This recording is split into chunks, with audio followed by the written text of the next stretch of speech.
ഫിസിക്സിലെ sample question paper set B ആണ് നമ്മളിന്ന് നോക്കാനായിട്ട് പോകുന്നത്.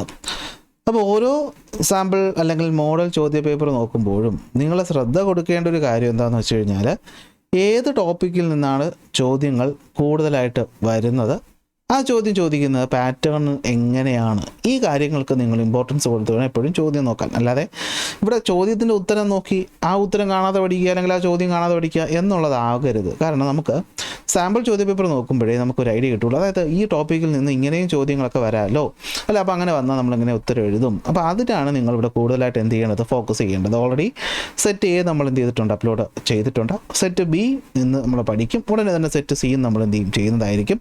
അതിനുശേഷം ഏതെങ്കിലും മോഡൽ ചോദ്യ പേപ്പറുകൾ നമുക്ക് കിട്ടുന്നതൊക്കെ നമ്മൾ ഈ ചാനലിൽ കണ്ടിന്യൂസ് ആയിട്ട് അപ്ലോഡ് ചെയ്തുകൊണ്ടിരിക്കുന്നതായിരിക്കും.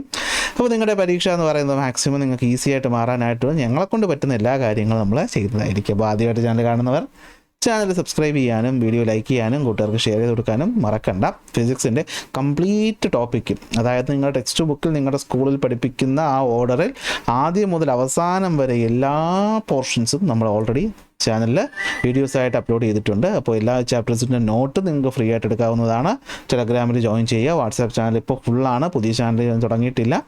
തൽക്കാലം നിങ്ങൾക്ക് ടെലഗ്രാമിലൂടെ എന്ത് ചെയ്യാം, ഡൗൺലോഡ് ചെയ്ത് എടുക്കാവുന്നത് ആണ്. നന്നായിട്ട് പഠിക്കുക. അപ്പോൾ നമുക്ക് ചോദ്യം സ്റ്റാർട്ട് ചെയ്യാം. 40 മാർക്കിനാണ് പരീക്ഷ, 1.5 മണിക്കൂറാണ്. അതൊക്കെ ഇനി പറഞ്ഞു തരേണ്ട കാര്യമൊന്നുമില്ല. ഒന്നാമത്തെ ചോദ്യത്തിലോട്ട് പോകാം. What is the voltage at which electricity is generated in power stations in our country?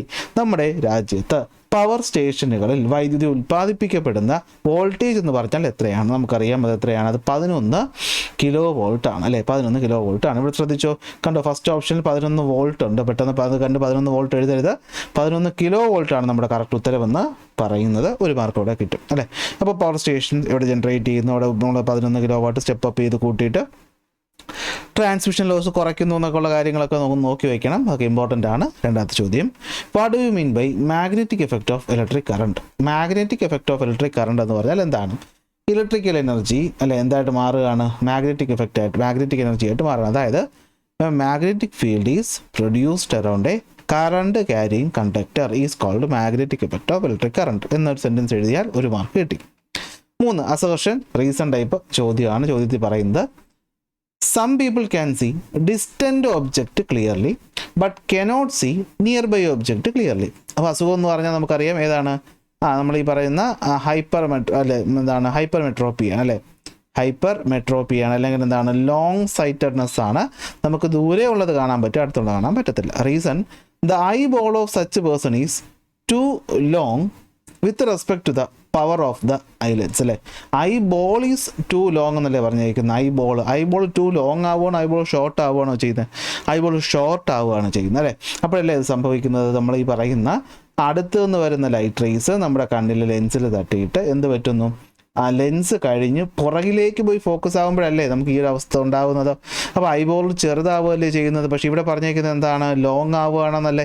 അപ്പോൾ അത് തെറ്റാണ്. അപ്പോൾ അസേർഷൻ ശരി, റീസൺ തെറ്റ്. അപ്പോൾ നോക്കിയേ, both A and B are true അല്ല. Both A and B are true അല്ല. A is correct but R is not correct. C ആണ് ഇവിടെ കറക്റ്റ് ഉത്തരവെന്ന് പറയുന്നത്. ഓക്കെ, അപ്പോൾ ഐ ഡിഫക്റ്റ് ആദ്യത്തെ സാമ്പിളിലും കണ്ടു, ഇവിടെയും നമുക്ക് കണ്ടു. അപ്പോൾ അവിടെ നിന്നൊരു ചോദ്യം നമുക്ക് ഉറപ്പാക്കാം. 4ാമത്തെ ചോദ്യം, some statements associated with longitudinal waves are given, അല്ലെ? ലോഞ്ചിറ്റ്യൂഡിനൽ വേവ്സുമായിട്ട് ബന്ധപ്പെട്ട് ഒരു സ്റ്റേറ്റ്മെൻറ്റ് വന്നിട്ടുണ്ട്. Choose the correct statement. അപ്പോൾ ഇത് ശ്രദ്ധിച്ചോണം, ഇതിൽ കറക്റ്റ് സ്റ്റേറ്റ്മെൻ്റ് ആണോ അതോ റോങ് സ്റ്റേറ്റ്മെൻ്റ് ആണോ, ഏതാണ് കണ്ടുപിടിക്കാൻ ചോദിച്ചിട്ടുള്ളത് എന്നുള്ളതും ശ്രദ്ധിക്കണം. അപ്പോൾ അതുകൊണ്ട് ചോദ്യം പൂർണ്ണമായും വായിച്ചിട്ട് ഉത്തരത്തിലേക്ക് പോകാവൂ. കംപ്രഷനായിട്ട് rarefactions are formed alternatively. അത് ലോങ്ങിറ്റ്യൂഡിനൽ വേവ് സംബന്ധിച്ച് ശരിയാണ്. ക്രസ്റ്റും ട്രഫും ഉണ്ടാകത്തില്ല. Direction of the vibration of the particles is parallel to the direction of propagation of the waves ശരിയാണ്. പെർപെൻഡിക്കുലാർ അല്ല. അപ്പോൾ 1ഉം 3ഉമാണ് ശരി. 1ഉം 3ഉം ശരി എന്ന് പറയുന്ന ഓപ്ഷൻ ബി ആണ് നമ്മുടെ കറക്റ്റ് ഉത്തരം, അല്ലേ? നമുക്കറിയാമല്ലേ, ഇങ്ങനെ കംപ്രഷനും അതുപോലെ റയർ ഫ്രാക്ഷനുമായിട്ട് സഞ്ചരിക്കുന്ന വേവ്സ് ആണ്, അല്ലേ? ഇങ്ങോട്ടാണ് പ്രൊപ്പഗേറ്റ് ചെയ്യുന്നതെങ്കിൽ പാർട്ടിക്കിൾ വൈബ്രേറ്റ് ചെയ്യുന്നതും ഈ ഒരു ദിശയിലായിരിക്കും. എന്നാൽ ഇങ്ങനെ പോകുന്നതാണ് എന്തെന്ന് പറയുന്നത്? നമ്മുടെ ട്രാൻസ്വേഴ്സ് വേവ് എന്ന് പറയുന്നത്. ഓർമ്മയോടെ ഞാൻ ടി എന്ന് എഴുതാൻ പറഞ്ഞു തന്നത്. അപ്പോൾ ഇങ്ങനെ നമുക്ക് എഴുതി പോകാനായിട്ട് പറ്റും. അപ്പോൾ ഇതാണ് ട്രാൻസ്വേഴ്സ് വേവ്, അല്ലേ? അങ്ങോട്ടും ഒന്നിങ്ങോട്ടും ഒന്നിങ്ങോട്ടും ട്രാൻസ്വേഴ്സ്. അപ്പോൾ പെർപെൻഡിക്കുലർ, ഇവിടെ പാരലൽ. സെക്ഷൻ ബി 2 മാർക്ക് ചോദ്യങ്ങളാണ്. 1ാമത്തെ ചോദ്യം, which wave has the highest frequency? Why? അപ്പോൾ നമുക്കറിയാം ഇവിടെ 3 വേവ് ഉണ്ട്, പി, QR. ഇതിൽ ആർക്കാണ് ഫ്രീക്വൻസി ഏറ്റവും കൂടുതലാണ്? അപ്പോൾ നമുക്കറിയാം ഒരു സെക്കൻഡിൽ അല്ലെങ്കിൽ ഒരു number of waves per second അല്ലെ, എത്രത്തോളം കംപ്ലീറ്റ് വേവ്സ് ഒരു സെക്കൻഡിൽ ഉണ്ടാകുന്നു, അതാണ് ഫ്രീക്വൻസി. അപ്പോൾ ഇവിടെ നമുക്ക് നോക്കിക്കഴിഞ്ഞാൽ അറിയാം ഏറ്റവും കൂടുതൽ വേവ്സ് ഇവിടെ ഉണ്ടാക്കുന്ന ഏതിലാണ്? ക്യൂവിലാണ് അല്ലേ. 1, 2, 3 അല്ലേ, 4 വേവ്സുകൾ ഉണ്ടാകുന്നുണ്ട്, ബാക്കിയുള്ളത് കുറവാണ്. അപ്പോൾ ഫ്രീക്വൻസി കൂടുതലെന്ന് പറയുന്ന ആർക്കാണ്? ക്യൂ ആണ്. ബിക്കോസ് നമുക്ക് എങ്ങനെ പറയാൻ പറ്റും? More cycles in unit time എന്ന് പറയാൻ പറ്റും അല്ലേ. More cycles are produced in unit time. ചെറിയൊരു സമയത്തിൽ കൂടുതൽ സൈക്കിൾസ് ഉണ്ടാകുന്നത് ഇവിടെയാണ്. ഒരു സൈക്കിള് 2, 3, 4. ഓക്കെ, അടുത്ത which wave has the highest amplitude justify. അപ്പോൾ ആംപ്ലിറ്റ്യൂഡ് എന്ന് വെച്ചാൽ അറിയാം displacement from the mean position. അതായത് ഇവിടെ മീൻ പൊസിഷൻ എന്ന് പറയുന്നതാണ് ഈ നടക്കുന്നത് നമ്മുടെ എക്സ് ആക്സിസ് എന്ന് പറയുന്നത്. അപ്പോൾ അവിടുന്ന് ഏറ്റവും കൂടുതൽ ഉയരത്തിലേക്ക് പോയേക്കുന്നത് 6 ആണ്, നമുക്ക് കാണുമ്പോൾ തന്നെ അറിയാം. സോ 6 ആണ് ഏറ്റവും കൂടുതൽ ആംപ്ലിറ്റ്യൂഡ് ഉള്ളത് അല്ലെ, ഹയസ്റ്റ് ആംപ്ലിറ്റ്യൂഡ് ഉള്ള 6 ആണ്. ബിക്കോസ് എന്താണ്? Maximum displacement from the mean position is the amplitude. Here R has the maximum displacement from the mean position എന്ന് എഴുതി വെച്ചാൽ അവിടെ ഒരു മാർക്ക് കിട്ടും. ഓക്കെ, അടുത്ത് 6ാമത്തെ ചോദ്യം. Complete the ray diagram and show how the image is formed. Here IM is the real image of an object. അപ്പോൾ IM എന്ന് പറയുന്ന ഒരു റിയൽ ഇമേജ് ആണ്. നമുക്ക് കാണാം ഇതൊരു കോൺവെക്സ് ലെൻസ് ആണ്. അവിടെ ബിയോണ്ട് 2Fലാണ് ഇമേജ് ഉണ്ടായിട്ടുള്ളത്. നമുക്ക് പഠിച്ചു വെച്ചിട്ടുള്ള കാര്യമാണ് അല്ലേ. ബിയോണ്ട് 2F ഇമേജ് ഉണ്ടാവണമെങ്കിൽ ഒബ്ജക്റ്റ് ഇരിക്കേണ്ടത് ബിറ്റ്വീൻ 2F ആൻഡ് F ആണ്. ഒരു റേ പാരലായിട്ട് പോകും, അത് ആഫ്റ്റർ റിഫ്രാക്ഷൻ ഇതുവഴി കടന്നു പോകും, ഫോക്കസിലൂടെ കടന്നു പോകും. ഓക്കെ, അടുത്ത ഈ പറയുന്ന നിങ്ങൾ ചോദിക്കും സാർ ഇങ്ങനെ മുകളിലോട്ടാണോ ഇമേജ് ഇരിക്കുന്നത്? അങ്ങനെയല്ല. ഓക്കെ, അങ്ങനെയല്ല ഇരിക്കുന്നത്. Here IM is the real image ആണ്. അപ്പോൾ റിയൽ ആണ്. റിയൽ ഇമേജ് എപ്പോഴും ഇൻവേർട്ടഡ് ആണ്. ഓക്കെ, ഇവിടെ ജസ്റ്റ് ഇങ്ങനെ കാണിച്ചിട്ടുണ്ടെന്നേ ഉള്ളൂ ഇവിടെ ഇമേജ് ആണെന്ന്, അല്ലാതെ ഇവിടെ ഇമേജ് വരുന്നു എന്നല്ല അർത്ഥം. ഓക്കെ, അടുത്ത ഈ പറയുന്ന ഒബ്ജക്റ്റ് Oയിൽ കൂടെ പോകുന്നു. അപ്പോൾ എന്ത് പറ്റും? ഈ പറയുന്ന 2 റേസും കൂടെ മീറ്റ് ആകും. ഞാനിപ്പോൾ വരച്ചപ്പോൾ കറക്റ്റ് മീറ്റ് ആയിട്ടില്ല, അത് ഇത് വെച്ച് വരയ്ക്കുന്നതുകൊണ്ടാണ്. സോ ഇവിടെ ആയിട്ട് നമുക്ക് എന്തുണ്ടാകും? ഒരു ഇൻവേർട്ടഡ് ഇമേജ് ഉണ്ടാകും. ഓക്കെ, റിയൽ ഇൻവേർട്ടഡ് ഇമേജ് അല്ലേ. റിയൽ ഇമേജുകൾ എപ്പോഴും ഇൻവേർട്ടഡ് ആണല്ലോ. അപ്പോൾ ഈ ഫിഗർ കണ്ട് തെറ്റിദ്ധരിക്കരുത്, ഇതാണ് കറക്റ്റ്. ഇത് വരയ്ക്കുമ്പോഴത്തേക്ക് നിങ്ങൾക്ക് 2 മാർക്ക് ഇവിടെ കിട്ടും. ഓക്കെ, നേരെ ചോദിച്ചിട്ട് complete the ray diagram and show how the image is formed. Here IM is the real image. IM എന്ന് പറയുന്നത് റിയൽ ഇമേജ് ആണ്. അപ്പോൾ റിയൽ ഇമേജ് എന്തായാലും ഇങ്ങനെ മുകളിലോട്ടിരിക്കത്തില്ല. ഇതെന്തോ മിസ്റ്റേക്കോ അല്ലെങ്കിൽ നിങ്ങൾ കൺഫ്യൂഷൻ ആക്കാനോ തന്നിട്ടുള്ളതാണ്. അടുത്ത 6B ആണ്. അപ്പോൾ കൺഫ്യൂഷൻ ഉണ്ടെങ്കിൽ B എഴുതാം. B കുറച്ചുകൂടി എളുപ്പമാണെന്ന് തോന്നുന്നു. Complete the ray diagram and show how the image is formed. Here OB is the object. അപ്പോൾ OB എന്ന് പറയുന്നതാണ് ഒബ്ജക്റ്റ്. അതെ, ഇതാണ് ഒബ്ജക്റ്റ്. ഒബ്ജക്റ്റ് ഇരിക്കുന്ന ഫോക്കസിലാണ്. അപ്പോൾ ഫോക്കസിലിരിക്കുന്ന ഒബ്ജക്റ്റിൻ്റെ ഇമേജ് വരയ്ക്കുകയാണ്. സിമ്പിൾ ചോദ്യമാണ്. നേരെ പോകുന്നു, ആഫ്റ്റർ റിഫ്രാക്ഷൻ എന്ത് ചെയ്യും? അത് പുറത്തേക്ക് പോകും അല്ലേ. എങ്ങോട്ട് പോകും? ഈ ഫോക്കസിന് നേരെ പോകും. രണ്ടാമത്തെ റേ എന്ന് പറയുന്നത് രണ്ടാമത്തെ റേ എന്ന് പറയുന്നത് എന്ത് ചെയ്യും? ഇതുവഴി നേരെ പോകും, വിത്തൗട്ട് ഡീവിയേഷൻ പോകും. അപ്പോൾ രണ്ടും കൂടെ മീറ്റ് ചെയ്യുന്നത് ഈ പോയിന്റിലാണ്. അപ്പോൾ നമുക്ക് ഇവിടെ ആയിട്ട് എന്ത് കിട്ടും? ഒരു ഇമേജ് കിട്ടും. ഇതും ഒരു വെർച്വൽ ഇറക്റ്റ് ഇമേജ് ആണ്. വരച്ചു വെച്ച് കഴിഞ്ഞാൽ 2 മാർക്ക് ഇവിടെ കിട്ടും. അടുത്ത ചോദ്യം 7ാമത്തെ ചോദ്യമാണ്. ചോദ്യം എന്താണ്? The colour of a shirt seems to be blue in cyan light. അപ്പോൾ ഒരു ഷർട്ട് സിയാൻ ലൈറ്റിലൂടെ നോക്കിയപ്പോൾ ബ്ലൂ കളറാണ്. അപ്പോൾ നിങ്ങൾ ഇങ്ങനെ ചോദ്യം വരുമ്പോൾ ആദ്യം ഈ സിയാൻ നിറത്തിൽ എന്തൊക്കെ ചേർന്നിട്ടാണ് ഉണ്ടായിട്ടുള്ളതെന്ന് മനസ്സിലാക്കും. നമുക്കറിയാമല്ലോ എന്തായാലും ഈ പറയുന്ന ബ്ലൂവും അതുപോലെ തന്നെ ഗ്രീനും കൂടെ ചേരുമ്പോഴാണല്ലോ എന്തുണ്ടാകുന്നത്? സിയാൻ നിറം ഉണ്ടാകുന്നത്. അപ്പോൾ അതിൽ നിറം ഷർട്ട് കണ്ടത് ഏത് നിറത്തിലാണ്? ബ്ലൂ കളറിലാണ് സംഭവിക്കുന്നത്. It appears to be magenta colour when illuminated by magenta light. അപ്പോൾ ഈ കളർ മജന്തയായിട്ട് കണ്ടു. എന്തായിട്ട് കണ്ടു? മജന്ത കളറായിട്ട് കണ്ടു. എപ്പോൾ? മജന്ത നിറത്തിൽ നോക്കിയപ്പോൾ. അപ്പോൾ അതിൻ്റെ അർത്ഥം എന്താ? മജന്ത എന്ന് വെച്ച് കഴിഞ്ഞാൽ നമുക്കറിയാം റെഡ് പ്ലസ് ബ്ലൂ ആണ് എന്തെന്ന് പറയുന്നത്? മജന്ത എന്ന് പറയുന്നത്. അങ്ങനെയാണെങ്കിൽ what is the colour in day light? ഈ ഷർട്ട് ഡേ ലൈറ്റ് നോക്കുമ്പോൾ അതിൻ്റെ നിറം എന്താ? അതായത് വൈറ്റ് ലൈറ്റ് നോക്കുമ്പോൾ അതിൻ്റെ നിറം എന്തെന്നാണ് ചോദ്യം. അപ്പോൾ ഇത് സിമ്പിൾ ചോദ്യമാണെന്ന് വെച്ചാൽ സിമ്പിൾ അല്ല, പക്ഷെ ഒന്ന് ആലോചിച്ചാൽ കിട്ടും. അപ്പോൾ ഒരു ഷർട്ട് നമ്മൾ സിയാൻ നിറത്തിൽ നോക്കിയപ്പോൾ അത് നീലയായിട്ട് കണ്ടു. അപ്പോൾ എന്തായാലും നമുക്ക് വേണ്ട കളറിൽ നീല ഉണ്ട് എന്ന് നമുക്ക് മനസ്സിലായി. അതിൽ നിന്ന് അതുകൊണ്ടാണ് നീല റിഫ്ലക്ട് ചെയ്ത്. അത് മജന്ത കളറിൽ നോക്കിയപ്പോൾ മജന്തയായിട്ട് കണ്ടു. മജന്തയിൽ റെഡും ബ്ലൂവും ഉണ്ട്, ബ്ലൂ ഉണ്ട്. അപ്പോൾ ഇവിടെ ഈ റെഡും കൂടി ഉണ്ടായിരുന്നത് കൊണ്ടാണല്ലോ അത് മജന്ത നിറത്തിൽ നോക്കിയപ്പോൾ മജന്തയായിട്ട് കണ്ടത്. അല്ലെങ്കിൽ എന്തായിട്ട് കാണുമായിരുന്നു? അത് മജന്ത അല്ലേ? മജന്ത നിറത്തിൽ നോക്കുമ്പോഴത്തേക്കും അത് ഒന്നുകിൽ മജന്ത നിറത്തിൽ നോക്കുമ്പോൾ 2 നിറയെ കാണാൻ പറ്റൂ, റെഡും ബ്ലൂവും. ഓക്കെ, അപ്പോൾ അതിൽ ബ്ലൂ നിറം നേരത്തെ ഉണ്ട്, അപ്പോൾ റെഡും കൂടി എന്തായാലും ഉണ്ടായിരിക്കണം. അതുകൊണ്ടാണ് 2 ചേർന്ന് മജന്തയായിട്ട് കണ്ടത്. അപ്പോൾ ഈ പറഞ്ഞ നിറം ഏതായിരിക്കും? ഇത് മജന്ത നിറമായിരിക്കും. ഇതേതായിരിക്കും? ഇത് മജന്ത കളറായിരിക്കും. അപ്പോൾ ഡേ ലൈറ്റ് നോക്കുമ്പോൾ ഈ ഷർട്ടിൻ്റെ കളർ മജന്ത. അതുകൊണ്ടാണ് അത് മജന്ത കളർ നോക്കിയപ്പോൾ മജന്തയായിട്ട് കണ്ടത്. അത് സിയാൻ നിറത്തിൽ നോക്കിയപ്പോൾ ബ്ലൂ ആയിട്ട് കണ്ടത് എന്താ? കാരണം മജന്തയിൽ ബ്ലൂ ഉണ്ട്, സിയാനിലും ബ്ലൂ ഉണ്ട്, അതുകൊണ്ട് ഇത് ബ്ലൂ ആയിട്ട് കണ്ടു. അപ്പോൾ അതാണ് അവിടുത്തെ ലോജിക്ക് എന്ന് പറയുന്നത്. ഓക്കെ, അടുത്ത 8A. The figure shows a copper rod held between two poles of a magnet and connected to a DC circuit. In which direction will the rod AB move? നിങ്ങൾ 100% നോക്കി വെച്ചു. ഇവിടെ നിന്നൊരു ചോദ്യം നിങ്ങൾക്ക് പരീക്ഷയ്ക്ക് വരും. എല്ലാ ചോദ്യ പേപ്പറിലും ഈ ടൈപ്പ് ചോദ്യമുണ്ട്. അപ്പോൾ ഇവിടെ നോർത്ത് സൗത്ത് ആണ്, അപ്പോൾ ലെഫ്റ്റ് ഹാൻഡ് ആണ്, നോർത്ത് സൗത്ത് ഡയറക്ഷനിൽ വെച്ചു. ഇവിടെ പോസിറ്റീവ് ഇതാണ്, നെഗറ്റീവ് ഇതാണ്. അപ്പോൾ കറണ്ട് ഫ്ലോ ചെയ്യുന്ന എയിൽ നിന്ന് ബിയിലോട്ടാണ്. അപ്പോൾ നമ്മൾ മിഡിൽ ഫിംഗർ വെച്ചാൽ നമ്മുടെ ഈ പറഞ്ഞ തമ്പ് പോയിന്റ് ചെയ്യുന്ന മുകളിലോട്ടാണ്. അപ്പോൾ എങ്ങോട്ടായിരിക്കും മൂവ് ചെയ്തിട്ടുണ്ടാകുക? അപ്വേർഡ് ആയിരിക്കും മൂവ് ചെയ്തിട്ടുണ്ടാകുക. എങ്ങോട്ടായിരിക്കും മൂവ് ചെയ്തിട്ടുണ്ടാവുക? അപ്വേർഡ് ആണ് ഉത്തരം. റൂൾ ഏതാണ്? Fleming's left hand rule. Rule state ചെയ്താലും നല്ലത്, ഇല്ലെങ്കിലും 2 മാർക്ക് ചോദ്യം ആയതുകൊണ്ട് മാർക്ക് ഇവിടെ കിട്ടും.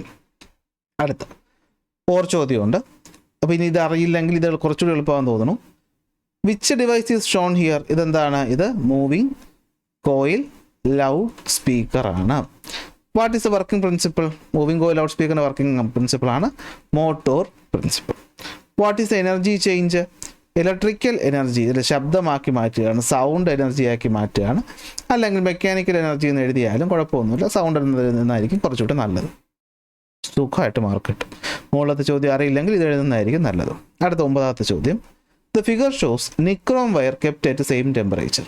അതായത് പിയും ക്യൂവും ആറും എന്ന് പറഞ്ഞാൽ വ്യത്യസ്ത വലിപ്പത്തിലുള്ള നിക്രോം വയറുകളാണ്. Which has higher resistance? ഇതിൽ ആർക്കാണ് ഏറ്റവും കൂടുതൽ റെസിസ്റ്റൻസ് ഉള്ളത്?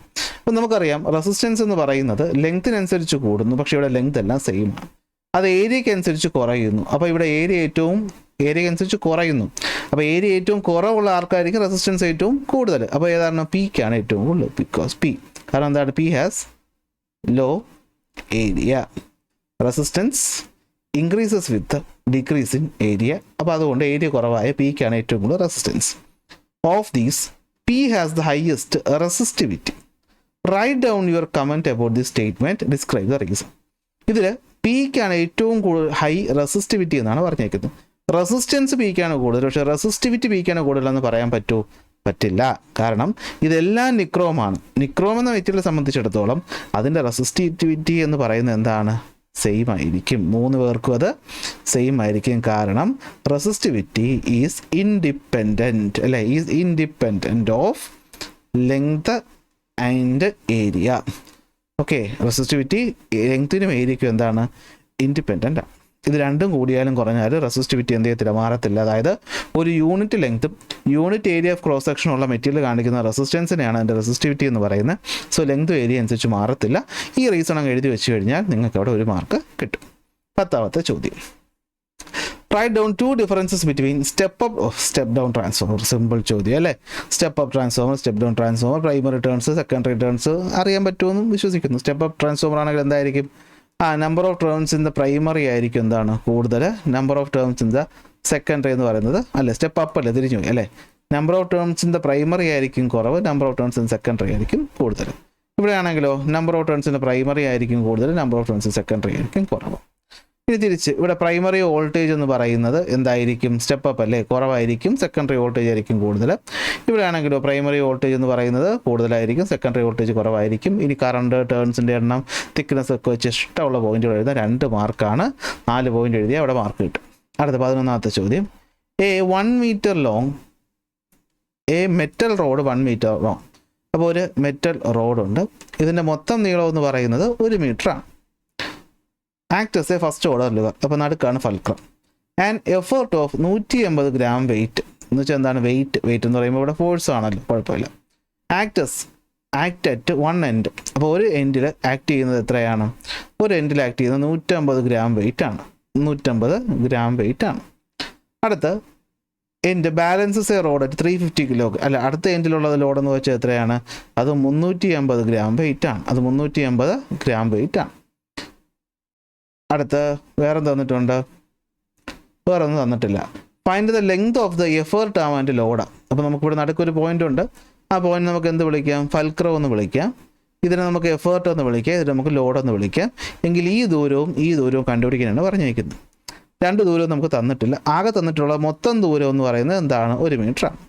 അപ്പോൾ നമ്മൾ തൽക്കാലം നമ്മൾ എന്ത് ചെയ്യുന്നു? നമ്മൾ ഈ എഫേർട്ട് ആമല്ലേ ആദ്യം പറഞ്ഞിരിക്കുന്നത്, ഇതിനെ എക്സ് ആയിട്ട് എടുത്തു.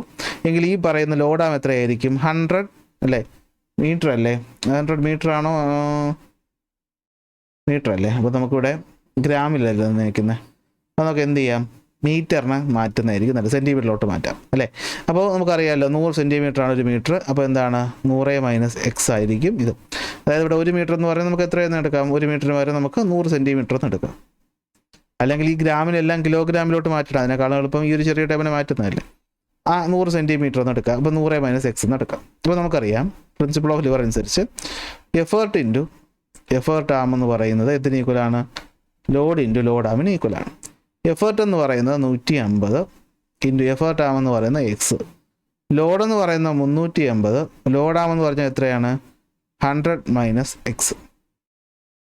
അപ്പോൾ 150 x ഇസ് ഈക്വൽ ടു 350 × 100 എന്ന് വെച്ച് കഴിഞ്ഞാൽ 3502 മൈനസ് 350 x എന്ന് വെച്ച് കഴിഞ്ഞാൽ 350 x ഉള്ളതിനപ്പുറത്ത് കൊണ്ടുപോകുക അല്ലേ. അപ്പോൾ 150 x ഈ മൈനസ് അപ്പുറത്ത് പോകുമ്പോൾ plus 350 x is equal to 3530. അപ്പോൾ 150 350 കൂടെ 500 x ഇസ് ഈക്വൽ ടു 3530.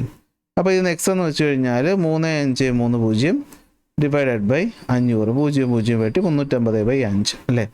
അപ്പോൾ 5 10 15 അല്ലേ, 5 5 25 6 7 പ്രാവശ്യം 70 സെൻറ്റിമീറ്റർ എന്ന് കിട്ടും. എക്സ് എന്ന് വെച്ച് കഴിഞ്ഞാൽ 70 സെൻറ്റിമീറ്റർ. അപ്പോൾ നമുക്ക് എന്ത് കിട്ടിയടാ, നമുക്ക് ഇവിടെയുള്ള എഫേർട്ട് ആം എന്ന് പറയുന്നത് കിട്ടി. എത്രയാണ് 70 സെൻറ്റിമീറ്റർ. കംപ്ലീറ്റ് ആയോ, ഇല്ല.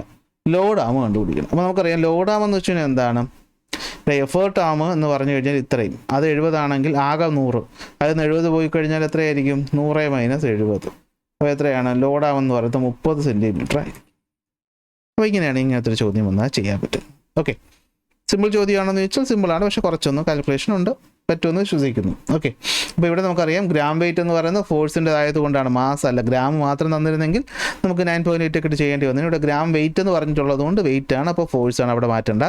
ഗ്രാമിനെ കിലോഗ്രാമിലോട്ട് മാറ്റുന്നതിനേക്കാൾ എളുപ്പം നമ്മൾ എന്ത് ചെയ്തു, ഈ 1 മീറ്ററിനെ സെൻറ്റിമീറ്ററിലോട്ട് മാറ്റിയെന്നേ ഉള്ളൂ. അതാണ് ഇവിടുത്തെ ഒരു മേ ബി കൺഫ്യൂഷൻ വരാൻ സാധ്യതയുള്ളൊരു കാര്യം എന്ന് പറയുന്നത്. ഓക്കെ, ശരി. അടുത്ത് 12ാമത്തെ ചോദ്യം. A tuning fork frequency 256 Hz is excited and its stem is placed on a table. അപ്പോൾ ഒരു 256 Hz ഫ്രീക്വൻസി വരുന്ന ഒരു ട്യൂണിംഗ് ഫോർക്കിനെ എടുത്ത് നമ്മളൊരു ടേബിളിലേക്ക് വെച്ചു. എന്ത് പറ്റുന്ന table vibrate and produces A sound. When a tuning fork of frequency 288 Hz is excited and the stem is placed on same table, the table gave a sound of maximum loudness. അപ്പോൾ 288 heads വെച്ചപ്പോഴാണ് maximum sound കണ്ടുപിടിച്ചത്. അപ്പോൾ അപ്പോഴേക്കും resonance ഉണ്ടായിട്ടുണ്ടാവുക.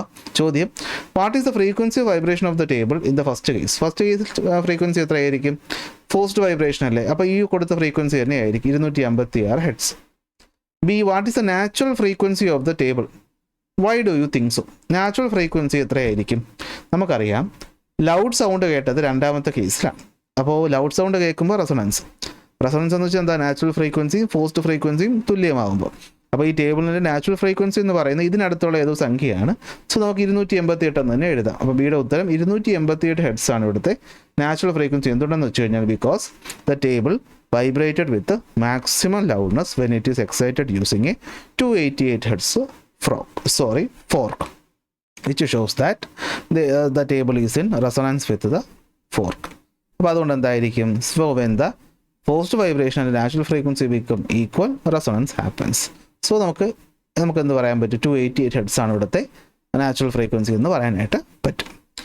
Y was the sound heard with maximum loudness in the second case, because here the natural frequency become equal to എന്താണ്, forced frequency. അതാണ് resonance. അപ്പോൾ ബിയിൽ ഞാൻ പറഞ്ഞ അത്രയും വിശദീകരിക്കേണ്ട, സിയിൽ അത് ചോദിച്ചിട്ടുണ്ട്. അപ്പോൾ അതങ്ങ് എഴുതി വെച്ച് കഴിഞ്ഞാൽ ഇവിടെ 1 മാർക്കല്ലേ കിട്ടും. ഓക്കെ, അടുത്ത് 3ാമത്തെ ചോദ്യം. അപ്പോൾ ഇവിടെ റെസൊണൻസ് നടന്നു എന്നുള്ളതാണ് ഉത്തരം. ഈ റെസൊണൻസ് എന്ന വാക്കുണ്ടെങ്കിൽ തന്നെ അവിടെ നിങ്ങൾക്ക് മാർക്ക് കിട്ടും. അടുത്ത്, child A in a room of length 10 meter, another child B in the room of length 40 meter, both of them make a loud sound in the respective room, who will hear an echo, why. നമുക്കറിയാം the minimum distance to hear a echo is 17.5 meter. So echo will be heard in the room in child B അല്ലേ. Child B ഉള്ള റൂമിലായിരിക്കും echo കേൾക്കുന്നത്, കാരണം അവിടെയല്ല 40 metre. അപ്പോൾ 17.5 വേണമെങ്കിൽ 40 മീറ്ററുള്ള റൂമിലായിരിക്കുമല്ലേ. അപ്പോൾ അതായത് ഇവിടുത്തെ ഉത്തരവെന്ന് പറയുന്നത്. കാരണം എന്താണ്, മിനിമം സൗണ്ട് ഇവിടെയുള്ള കാര്യം എഴുതുക, എക്കോ എഴുതുക.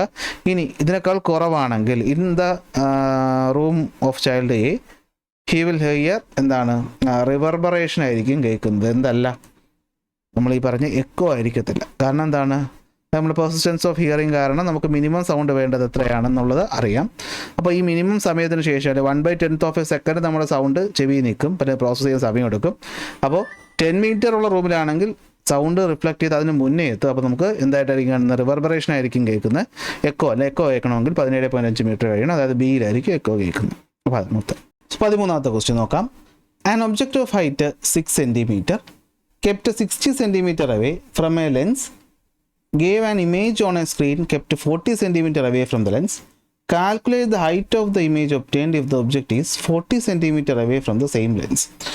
ഇപ്പോൾ 2 കണ്ടീഷനായിട്ടാണ് ചോദ്യം തന്നിട്ടുള്ളത്. ആദ്യം പറഞ്ഞേക്കുകയാണ്, ഒരു ലെൻസ് ഉണ്ട്, ആ ലെൻസിൻ്റെ മുന്നിലായിട്ട് ചോദ്യം വായിച്ചു കഴിഞ്ഞാൽ ഇതുപോലെ ഒന്ന് വരച്ച് നോക്കാനായിട്ട് ശ്രമിക്കുക. അതിൻ്റെ മുന്നിലായിട്ട് 6 സെൻറ്റിമീറ്റർ ഉയരമുള്ള ഒരു ഒബ്ജക്റ്റ് വെച്ചേക്കുകയാണ്. എത്ര ദൂരത്തിൽ? 60 സെൻറ്റിമീറ്റർ ദൂരത്തിൽ. അത് കാരണം 40 സെൻറ്റിമീറ്റർ ദൂരത്തിൽ ഒരു ഇമേജ് ഉണ്ടായി എന്ന് പറയുന്നുണ്ട്. അപ്പോൾ നിങ്ങൾ ചോദിക്കും, എന്തുകൊണ്ടാണ് സാർ ഇവിടെ എന്ന് പറഞ്ഞത്? സ്ക്രീനിൽ കിട്ടുന്നത് റിയൽ ഇമേജ് അല്ലേ, അതിപ്പോൾ റൈറ്റ് സൈഡിലല്ലേ ഉണ്ടാകത്തുള്ളൂ? ഉണ്ടാകും, അങ്ങനെ പറഞ്ഞിട്ടുള്ളൂ. അങ്ങനെയാണെങ്കിൽ ചോദിച്ചിട്ടുള്ളത് calculate the height of the image obtained if the same object, അതായത് ഇതേ ഒബ്ജക്റ്റ് ഇതേ ലെൻസ് ഇതേ ഒബ്ജക്റ്റ് പക്ഷെ വച്ചേക്കുന്ന എത്ര ദൂരത്തിലാണ്? 40 സെൻറ്റിമീറ്റർ ദൂരത്തിലാണെങ്കിൽ അപ്പോൾ ഉണ്ടാകുന്ന ഇമേജ്, ആ ഇമേജിൻ്റെ ഹൈറ്റ് എത്രയാണെന്ന് കണ്ടുപിടിക്കുക എന്നുള്ളതാണ് ചോദ്യം. അപ്പോൾ ഫസ്റ്റ് ഒരു സ്റ്റേറ്റ്മെൻറ്റ് തന്നിട്ടുണ്ട്, എന്നിട്ട് രണ്ടാമത്തെ തന്നിട്ടുണ്ട്. അപ്പോൾ നിങ്ങൾക്ക് ഇത്തരം ചോദ്യങ്ങൾ മുന്നേ ചെയ്ത് ശീലമുണ്ടോ എന്ന് എനിക്കറിയില്ല. പക്ഷേ നിങ്ങൾക്ക് ഇലക്ട്രിസിറ്റി ചെയ്ത് നമുക്ക് ശീലമുണ്ട് അല്ലേ? ഇവിടെ നമുക്ക് കണ്ടുപിടിക്കാൻ ആവശ്യമായുള്ള എന്തോ ഒന്ന് നമുക്ക് ഇവിടുന്ന് കിട്ടും. അതിനാണ് ഇങ്ങനെ ഒരു സ്റ്റേറ്റ്മെൻറ്റ് തന്നിരിക്കുന്നത്. അതെങ്കിലും മനസ്സിലാക്കാൻ പറ്റുമല്ലോ നിങ്ങൾക്ക്. അപ്പോൾ ഇവിടെ ചോദിച്ചിട്ടുള്ളത് എന്താണ്? ഹൈറ്റ് ഓഫ് ദ ഇമേജ് ആണ് നിങ്ങൾക്ക് ഇവിടെ കണ്ടുപിടിക്കാനുള്ളത്. അപ്പോൾ നമുക്കറിയാം ഹൈറ്റ് ഓഫ് ദ ഇമേജ് അല്ലേ, height of the image by height of the object, ഇതാണ് മാഗ്നിഫിക്കേഷൻ. അപ്പോൾ മാഗ്നിഫിക്കേഷൻ കിട്ടിയാൽ നമുക്ക് കണ്ടുപിടിക്കാൻ പറ്റും. കാരണം ഹൈറ്റ് ഓഫ് ദ ഒബ്ജക്റ്റ് ഇവിടുത്തെ തന്നെയാണല്ലോ ഇവിടെയും. അപ്പോൾ രണ്ടും എത്ര തന്നെയാണ്? 6 സെൻറ്റിമീറ്റർ തന്നെയാണ്. അപ്പോൾ മാഗ്നിഫിക്കേഷൻ കണ്ടുപിടിക്കണമെങ്കിൽ നമുക്ക് എന്താ ഉള്ളത്? നമുക്ക് V/U വെച്ചിട്ട് നമുക്ക് എന്ത് ചെയ്യാം? മാഗ്നിഫിക്കേഷൻ കണ്ടുപിടിക്കാൻ പറ്റും. അപ്പോൾ ഇവിടുത്തെ കേസിൽ, രണ്ടാമത്തെ കേസിലുള്ള ഒബ്ജക്റ്റ് ഡിസ്റ്റൻസ് നമുക്ക് തന്നിട്ടുണ്ട്. എത്രയാണ്? -40 സെൻറ്റിമീറ്റർ. പക്ഷേ ഇവിടുത്തെ ഇമേജ് ഡിസ്റ്റൻസ് കൂടെ കിട്ടിയിരുന്നെങ്കിൽ നമുക്ക് എന്ത് ചെയ്യായിരുന്നു? അത് വെച്ചിട്ട് ഡയറക്റ്റ് കണ്ടുപിടിക്കാമായിരുന്നു. അപ്പോൾ ഇവിടുത്തെ ഇമേജ് ഡിസ്റ്റൻസ് നമുക്ക് എങ്ങനെ കിട്ടും?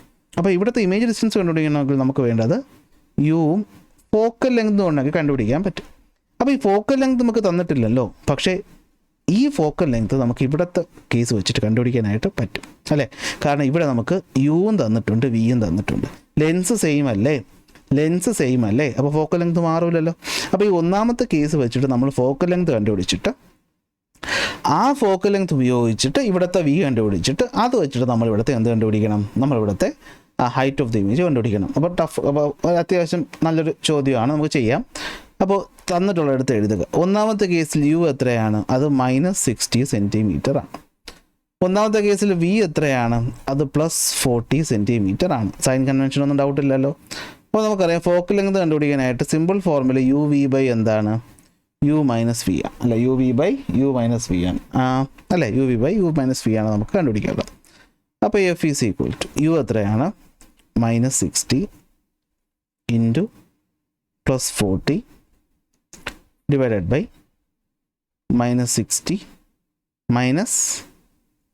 +40 അല്ലേ? -60 -60 +40 മൈനസ് ആവും, എന്നാലും കുഴപ്പമില്ല. F is equal to 1 6 2 6 1 3 18 4 24 2 0 minus plus ഉള്ളതുകൊണ്ട് മൈനസ് ഡിവൈഡഡ് ബൈ -60 +40 എന്ന് വെച്ചാൽ -60 -40 മൈനസ് പോകുമ്പോൾ കൂട്ടിയിട്ട് മൈനസ് കൊടുത്താൽ മതി.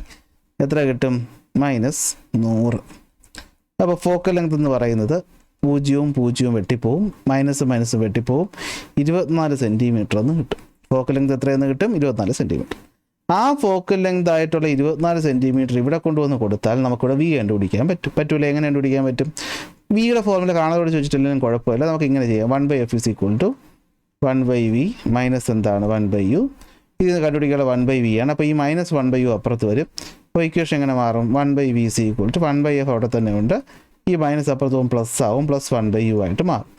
സോ ഇതിൽ നിന്ന് 1/V എന്ന് വെച്ച് കഴിഞ്ഞാൽ എന്താണ്? 1/, ഫോക്കൽ ലെങ്ത് എത്ര? 24 പ്ലസ് ആണ്, +1/U എത്ര? യു ഒരിക്കലും -60 കൊടുക്കരുത്, -40 തന്നെ കൊടുക്കണം. അപ്പോൾ ഇതിൽ നിന്ന് 1/V എന്ന് വെച്ച് കഴിഞ്ഞാൽ എത്രയാണ്? ക്രോസ് മൾട്ടിപ്ലൈ ചെയ്യുമ്പോൾ നമുക്കറിയാം ഈ -40 ഇങ്ങോട്ട് വരും, നടുക്കുള്ള പ്ലസ് അതുപോലെ എഴുതും, ഈ 24 ഇങ്ങോട്ട് പോകും, 24 ബൈ എന്താണ്? രണ്ടുപേരെ പരസ്പരം മൾട്ടിപ്ലൈ ചെയ്യണം. 24 ഇൻറ്റു -40. സോ ഇതിൽ നമുക്ക് 1/v എന്ന് പറഞ്ഞാൽ എത്രയെന്ന് കിട്ടും? -40 + 24. അപ്പോൾ മൈനസും പ്ലസും രണ്ടും വന്നിക്കുകയാണ്. അപ്പോൾ എന്ത് ചെയ്യും? ഡിഫറൻസ് എടുത്തിട്ട് വലിയ സംഖ്യയുടെ നമ്പർ കൊടുക്കണം. അപ്പോൾ 40 നിന്ന് 24 പോയി കഴിഞ്ഞാൽ പിന്നെ ഉത്തരം എത്രയാണ്? 16. വലിയ സംഖ്യ മൈനസ് ആയതുകൊണ്ട് -16/24 ഇൻറ്റു 40. 24 ഇൻറ്റു 40. അപ്പോൾ നമുക്കറിയാം 24 അല്ലേ, 40, 0, 4 4 16. ഇവിടെ എത്രയാണ്? 0 8 960 എന്ന് കിട്ടും. So by 960. സൈൻ ഏതാണ്? സൈന് മൈനസ് ആണ്, കാരണം ഇവിടെ ഈ മൈനസ് ഉള്ളത് കൊണ്ട്. അപ്പോൾ ഇവിടെ നമുക്ക് എഴുതാൻ പറ്റും വി എസ് ഈക്വൽ ടു, ഇനി റെസിപ്രോക്കൽ എടുക്കാം, -960 ബൈ -16. മൈനസ് വെട്ടി പോകുമ്പോൾ പ്ലസ് ആവും അല്ലേ. 960 ബൈ 16. അപ്പോൾ നമുക്കറിയാം 4ൻ്റെ ഇതിൽ പോകും അല്ലേ. എത്ര കിട്ടും? 960 ബൈ 16. 16 4 വെച്ച് അല്ലാതെ വെട്ടിയും ചെയ്യാൻ പറ്റും അല്ലേ. എത്ര കിട്ടും? 960 16. 16 7 തവണ ചെയ്ത് നോക്കിയേ. 16 ഇൻറ്റു 7 അല്ലേ, 2 7 അല്ലേ. 7 പോവോ? പോവും അല്ലേ. 16 ഇൻറ്റു 7 ചെയ്ത് നോക്കി. 16 ഇൻറ്റു 7 പോവോ? 7 6 പോവോ? 7 6 6 6 36. 6 പോവും അല്ലേ. 36 3 ബാലൻസ് 6 7 8 96. 6 തവണ 96, പിന്നെ 0 60. അപ്പോൾ നമുക്ക് വി എത്ര കിട്ടും? 60 സെൻറ്റിമീറ്റർ എന്ന് കിട്ടും. ഉത്തരവായോ? ഇല്ല, ഈ വി കിട്ടി. ഇനി ഇത് വെച്ച് നമുക്ക് ഇവിടുന്ന് ഹൈറ്റ് ഓഫ് ദ ഇമേജ് കണ്ടുപിടിക്കാം. നമുക്ക് അറിയാം ഹൈറ്റ് ഓഫ് ദ ഇമേജ് കളറൊന്ന് മാറ്റാം അല്ലേ. അപ്പോൾ height of the image by height of the object is equal to v by u. അപ്പോൾ ഇതിൽ നിന്ന് നമുക്ക് കളർ മോശം കളർ. അപ്പോൾ ഹൈറ്റ് ഓഫ് ദ ഇമേജ് എന്ന് പറഞ്ഞു കഴിഞ്ഞാൽ ഇവിടെ എത്രയായിരിക്കും? Height of the object into എന്താണ് എഴുതിയാൽ കാണാൻ പറ്റും, കുറച്ചുകൂടി ഇപ്പുറത്തോട്ട് എഴുതാം അല്ലേ. Height of the image is equal to height of the object into v by u. So height of the image is equal, height of the object എത്ര തന്നെയാണ്? അത് 6 തന്നെയാണ്, +6 ആണ് അല്ലേ. ഇൻറ്റു വി എത്രയാണ്? വി കിട്ടിയത് 60 ബൈ യു എത്രയാണ്? U എത്രയാണ്?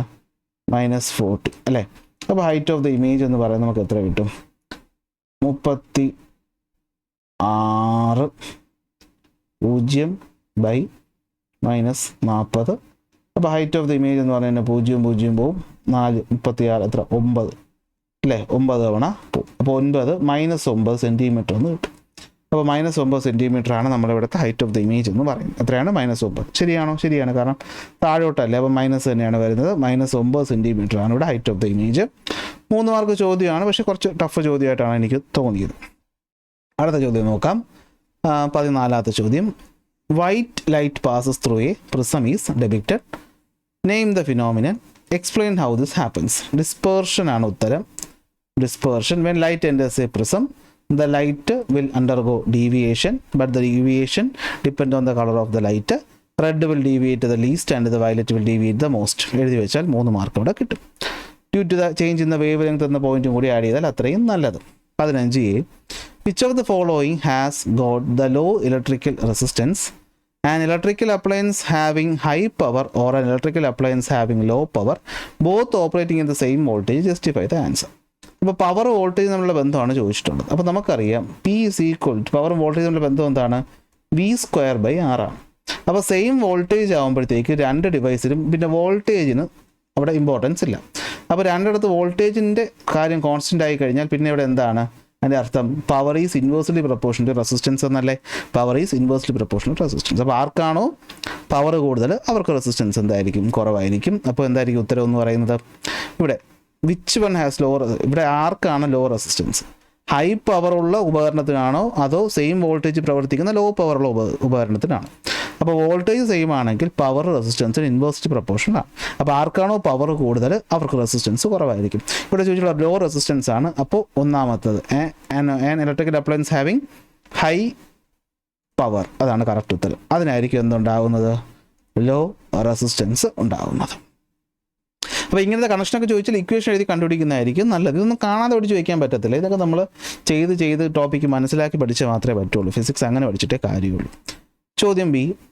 പവർ എന്ന് പറയുന്നത് പവർ എന്ന് വന്നിട്ടുള്ളത് എത്രയാണ് പവർ എന്ന് പറയുന്നത്? Power 1600 what, voltage 400 volt. ഈ ഡിവൈസിനെ നമ്മൾ എന്ത് ചെയ്യുന്നു? 200 വോൾട്ടിൽ പ്രവർത്തിപ്പിക്കുമ്പോൾ അവിടെ ഉണ്ടാകുന്ന പവർ എത്രയെന്നാണ് ചോദിച്ചിരിക്കുന്നത് അല്ലേ? അപ്പോൾ നമുക്കിത് സെയിം ടൈപ്പ് ചോദ്യം തൊട്ട് മുന്നേ ചെയ്ത പോലെ അല്ലേ? ആദ്യത്തെ സ്റ്റെപ്പ് വെച്ച് നമുക്ക് റെസിസ്റ്റൻസ് കണ്ടുപിടിക്കാം, അതിവിടെ കൊടുത്തിട്ട് നമുക്ക് പവർ കണ്ടുപിടിക്കാം. അപ്പോൾ P = എന്താണ്? V²/R ആണ്. അപ്പോൾ അതിൽ നിന്ന് R എന്ന് വെച്ച് കഴിഞ്ഞാൽ എന്തായിരിക്കും? V²/P ആണ്. V എന്ന് വെച്ച് കഴിഞ്ഞാൽ എത്രയായിരിക്കും? 400ൻ്റെ സ്ക്വയർ ആണ്. 400 × 400 പവർ എത്രയാണ്? 1600 ആണ്. 0 0 0 0 വെട്ടി 40 × 40/16 എന്ന് വരും. അപ്പോൾ 40 × 40/16 എന്ന് പറയുമ്പോഴത്തേക്കും നമുക്കറിയാം എത്രയാണ്? 16 അല്ലെ 100 എന്ന് വരും. അപ്പോൾ 100 ഓം ആണ് ഇവിടുത്തെ റെസിസ്റ്റൻസ് എന്ന് പറയുന്നത്. അപ്പോൾ ഇവിടെ പുതിയ പവർ കണ്ടുപിടിക്കാനായിട്ട് നമുക്ക് റെസിസ്റ്റൻസ് കിട്ടി എത്രയാണ്? 100 ഓം ആണെന്ന് കിട്ടി. അങ്ങനെയാണെങ്കിൽ ഇവിടുത്തെ പുതിയ പവർ എന്ന് വെച്ച് കഴിഞ്ഞാൽ എത്രയായിരിക്കും? 200ൻ്റെ സ്ക്വയർ, 200 × 200 എത്രയാണ്? 100. 0 0 0 0 വെട്ടി കളഞ്ഞു കഴിഞ്ഞാൽ നമുക്ക് P എത്ര കിട്ടും? 20 × 20 എത്രയാണ്? 4 0 400 എന്ന് കിട്ടും. അപ്പോൾ പവർ എന്ന് വെച്ച് കഴിഞ്ഞാൽ 400 വാട്ടാണ് പവർ. 400 വാട്ട്. സെയിം ടൈപ്പ് ചോദ്യം നമ്മൾ ലേറ്റസ്റ്റ് അസസിലൊക്കെ ചെയ്തിട്ടുള്ളതാണ്. സോ സിമ്പിൾ ചോദ്യമാണ്. അടുത്ത് 15B. In A house of 4 lamps of 60 watt, each are used 3 hours a day. 6 lamps of 40 volt, each used 4 hours a day.